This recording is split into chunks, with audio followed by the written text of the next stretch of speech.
निराशा मनुष्य के हृदय का ऐसा भाव है जो जीवन की रफ्तार को रोक देता है। जीवन का सफर ठहर जाता है। ऐसी निराशा हम सबने कभी ना कभी जीवन में अवश्य देखी है। जब लगता है कि संसार शत्रु है, हमारे सुख का मार्ग सदा के लिए अवरुद्ध हो गया है, श्वास जब बोझ बन जाती है और जीवन का अंत लुभावना लगता है, हम मानते हैं कि आशा यदि जीवन है तो निराशा मृत्यु है।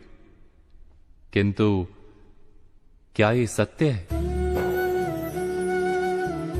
आशा के अभाव का नाम क्या निराशा है? शब्दों से ऐसा लगता है, पर वास्तव में आशा और निराशा का कोई संबंध ही नहीं। वो कैसे?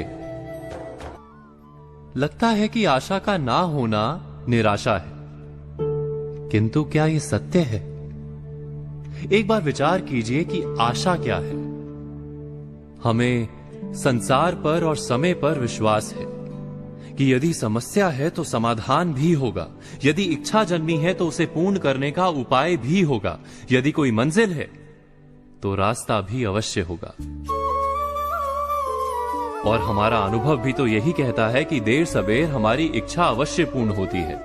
शर्त है कि उस इच्छा को पूर्ण करने के लिए जो मूल्य चुकाना पड़ता है वो चुकाने को हम तैयार हों। जैसे कहीं पहुंचने के लिए घर का आंगन छोड़ना पड़ता है।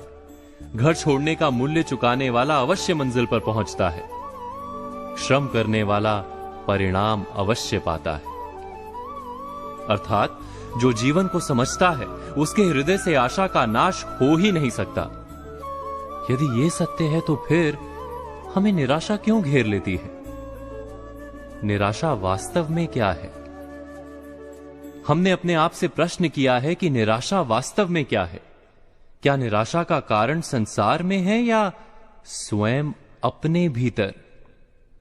हम जानते हैं कि संसार में श्रम करने वाले को परिणाम अवश्य मिलता है, किंतु आराम और सुविधा का त्याग करना पड़ता है, सुरक्षा को छोड़ना पड़ता है। किंतु हम अपनी सुरक्षा और सुविधा का त्याग करने को तैयार नहीं होते, सज नहीं होते। हम कार्य का सुखदायी परिणाम तो चाहते हैं, परंतु अपने श्रम की मर्यादा बांध लेते हैं। इच्छा पूर्ण करना चाहते हैं, परंतु पूरा मूल्य चुकाने को हम तैयार नहीं होते।